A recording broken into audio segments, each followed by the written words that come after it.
নেশা বিরোধী অভিযানে সাফল্য পেল মধুপুর থানার পুলিশ। গোপন খবরের ভিত্তিতে পুলিশের হাতে উদ্ধার প্রচুর পরিমাণে গাঁজা। প্লাস্টিকের ড্রাম মধ্যে অবস্থায় মাটির নিচে চাপা দিয়ে রাখা হয়েছিল গাঁজা। তবে এই অভিযানে গ্রেফতার হয়নি কেউ। কমলাসাগর কসবেশ্বরী মন্দির চত্বরেও পরিদর্শনে গেলেন কমলাসাগর সোসাইটির নবনিযুক্ত চেয়ারম্যান বিধায়িকা অন্তরা সরকারদের। শনিবার সকালে কমলাসাগর কসবেশ্বরী মন্দির চত্বরে SHG ক্রাফট সেন্টারে মহকুমা শাসক রাকেশ চক্রবর্তী সহ অন্যান্য প্রশাসনিক আধিকারিকদের নিয়ে এক বৈঠক করেন বিধায়িকা। নাবালিকা অপহরণের যুক্ত আসামি গ্রেফতার। ঘটনা মন্দির নগরী উদয়পুরে। ঘটনার জেরে এলাকায় তৈরি হয় ব্যাপক চাঞ্চল্য। যুবকের ঝুলন্ত মৃতদেহ উদ্ধারের ঘটনায় ব্যাপক উত্তেজনা সন্তের বাজারের ভগৎ সিং কর্নার এলাকায়।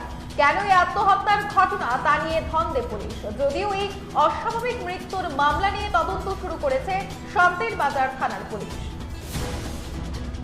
পরকীয়ার ঘৃণ্য নিদর্শন। ছোট ছোট দুই অবুঝ শিশু সন্তানকে ফেলে রেখে পরপুরুষের হাত ধরে পালিয়ে গেল গৃহবধূ। অবুঝ সন্তানের দিকে তাকিয়ে হতভাগ্য স্বামী দিশেহারা। নেশামুক্ত রাজ্য গঠনের দাবি প্রশ্নের মুখে। এবার হেরোইন বাইক সহ বড়ই মোড়াতে পুলিশের হাতে গ্রেফতার 3 নেশা কারবারি।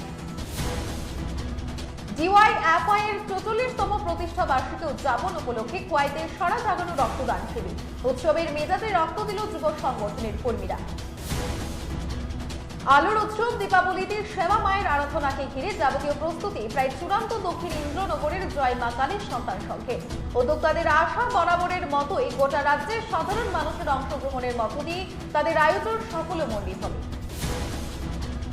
আলোর উৎসব দীপাবলিতে মাঠে প্রদীপের এবছর ভালোই রয়েছে চাহিদা, কিন্তু চাহিদা অনুযায়ী যোগানের ক্ষেত্রে তৈরি হচ্ছে প্রতিবন্ধকতা। প্রয়োজনীয় মাটির অভাব সহ উপযুক্ত মৃৎশিল্পীর অভাবকে কারণ হিসেবে দেখছেন অনেকে। খেলাধুলায় যুব সমাজকে আরো বেশি উদ্বুদ্ধ করে নেশার কবল থেকে তাদের দূরে সরিয়ে আনার লক্ষ্যকে সামনে রেখে খেলো মিত্র অভিযান সংগঠিত হচ্ছে দেশের প্রায় প্রতিটি রাজ্যে। এরই অঙ্গ হিসেবে বাদ যায়নি ত্রিপুরাও। শনিবার এই অভিযানের হাত ধরে রাজ্যভিত্তিক ভলিবল প্রতিযোগিতা অনুষ্ঠিত হল উমাকান্ত মাঠে।